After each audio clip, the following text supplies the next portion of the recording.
You're listening to the Sauve Lover podcast with your hosts, Benjamin Ritter and James Amaro. SauveLover.com, advising gentlemen on the art of romance. Now sit back, relax, and enjoy today's episode.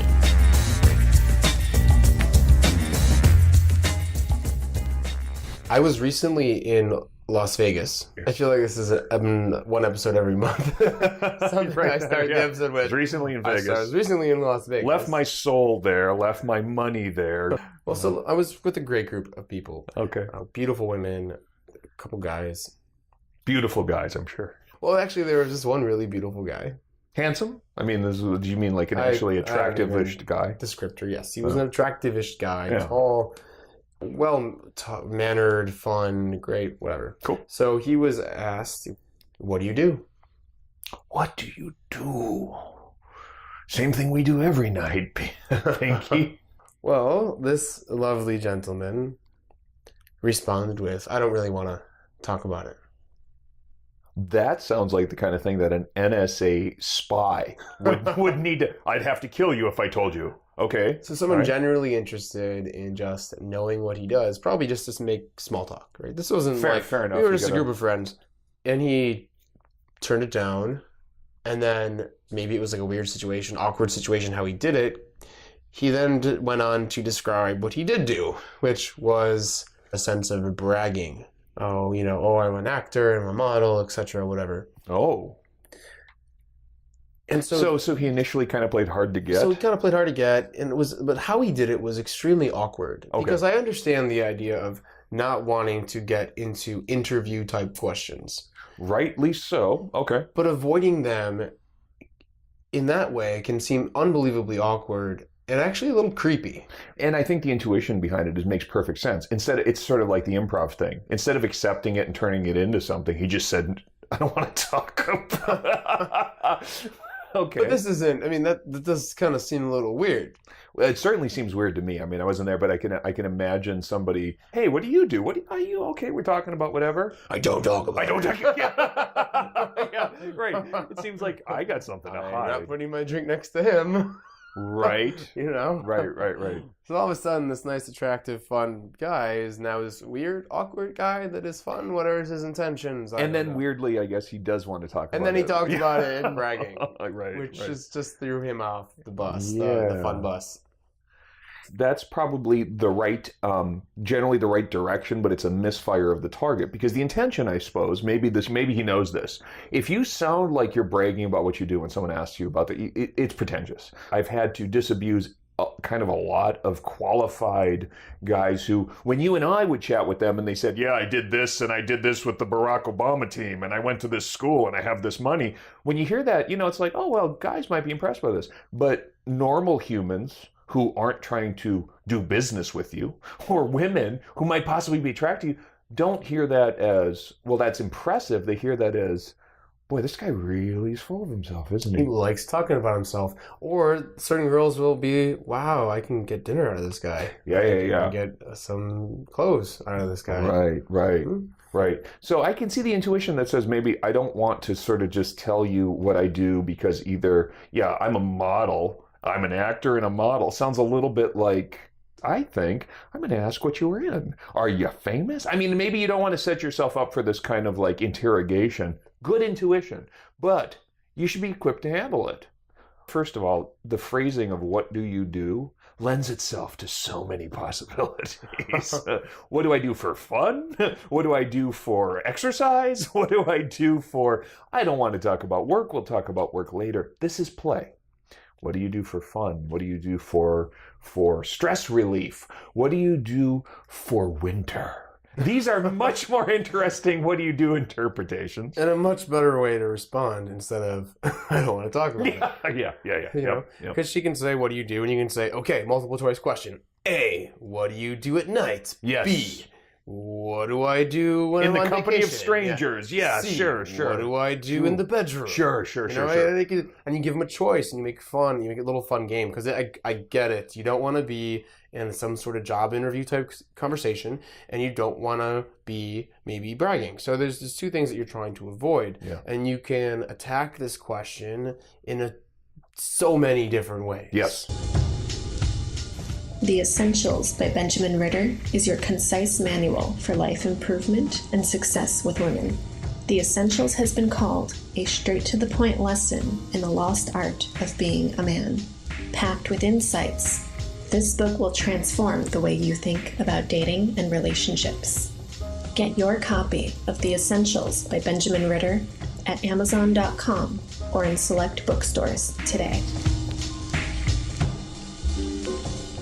It all always comes down to avoiding the normal everyday conversations, but doing it in a fun, improv, unique sort of way, which can simply be done by not answering the question directly. Yep.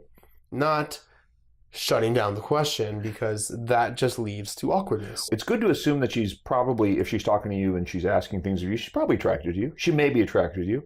At any rate, she is interested in having an interaction, having a chat, having conversation, making conversation with you.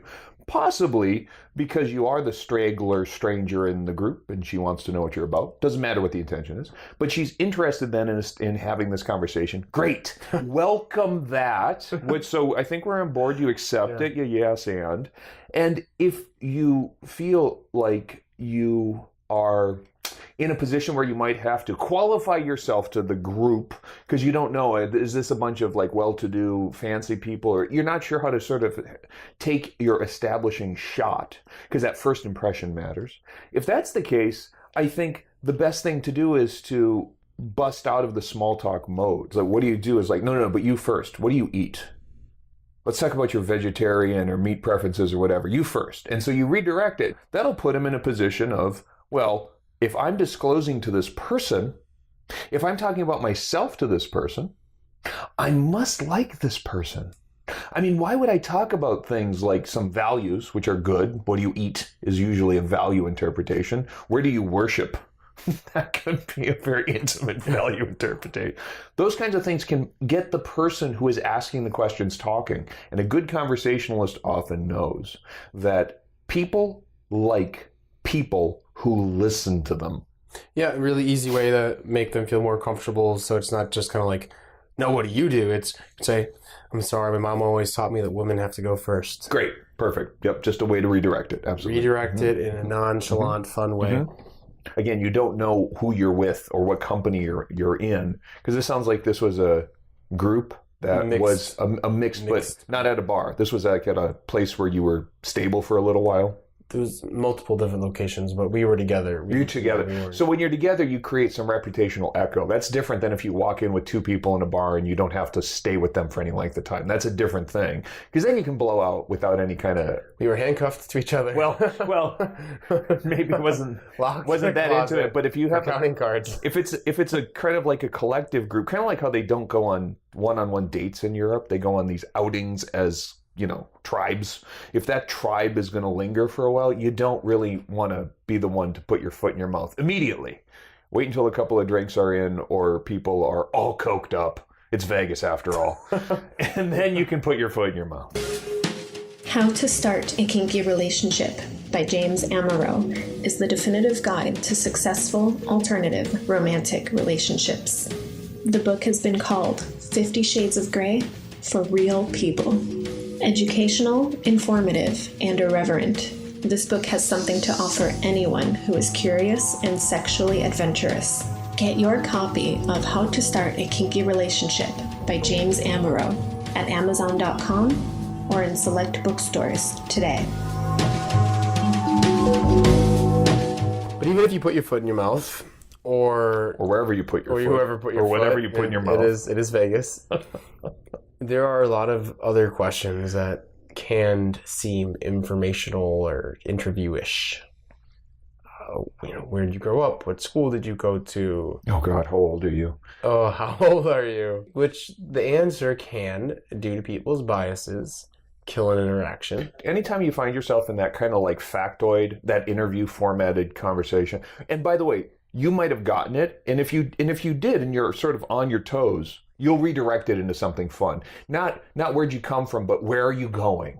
What brought you here? What are your life goals? All those kinds of fun, value-based things are much more interesting. You know, what's your favorite superhero to dress up and get molested as? I mean, all those kinds of like role play things. Those are all great. If you, because you're not on your game, put yourself into the interview, it's a bad date, or you started asking the questions or whatever, and you're in one of those tedious, so how long have you worked at that job? And so it's, oh my God, if you ever find yourself doing that, just say that. Oh my God, I just started a job interview. I apologize. And just own it. And the reason is, as soon as you've done that, I can all but guarantee nothing good's going to come out of it. No one's going to have any fun. It's going to be one of those tedious, we're having this conversation again kind of events. And if you call it out, you've taken the pressure off of the other person to kind of unwind it, and you've acknowledged it. You've dissipated the social awkwardness merely by acknowledging it. You know, I've done this a couple of times. I've found myself, I've kind of like talked myself into a corner, and I'm like, holy buckets, I don't really need to know how many brothers and sisters you have at this point. We haven't even slept together. My bad. Let's wind it back to your taste in music, some fun things you've done recently, what you're planning to do this summer. All of that is way more interesting a conversation now. You can get my resume.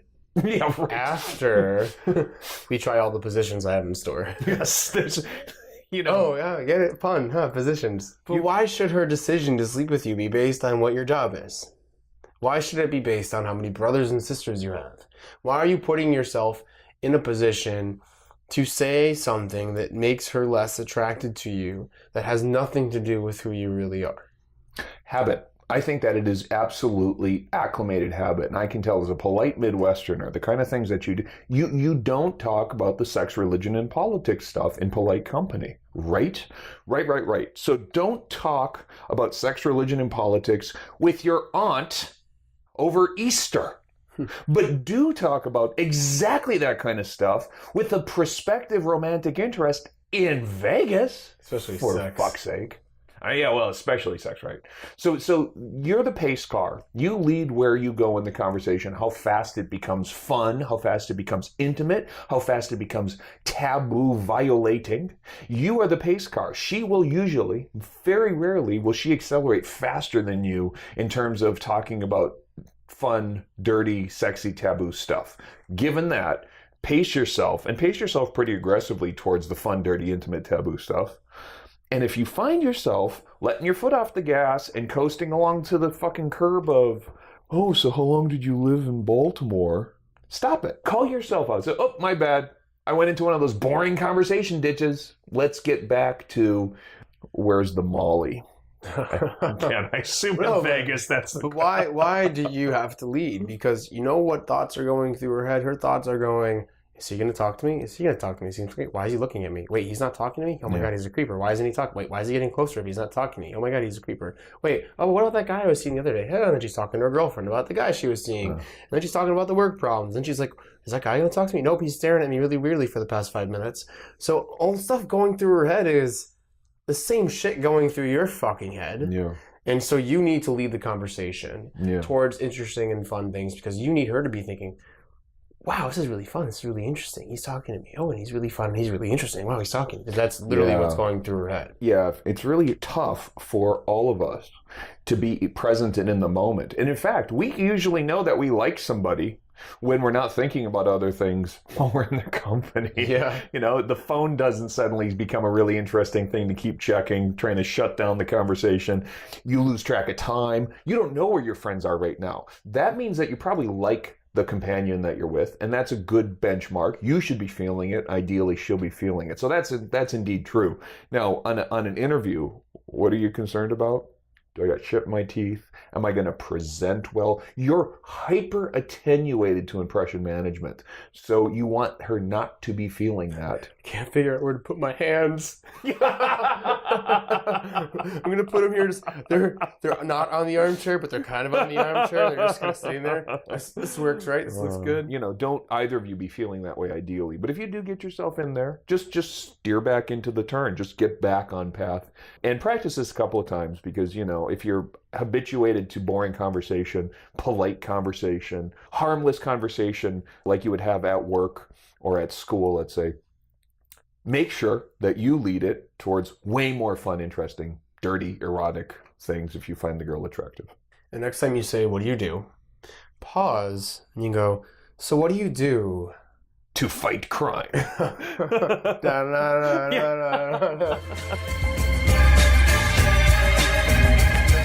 You have been listening to the Sauve Lover podcast. Visit sauvelover.com to become the kind of man that women crave.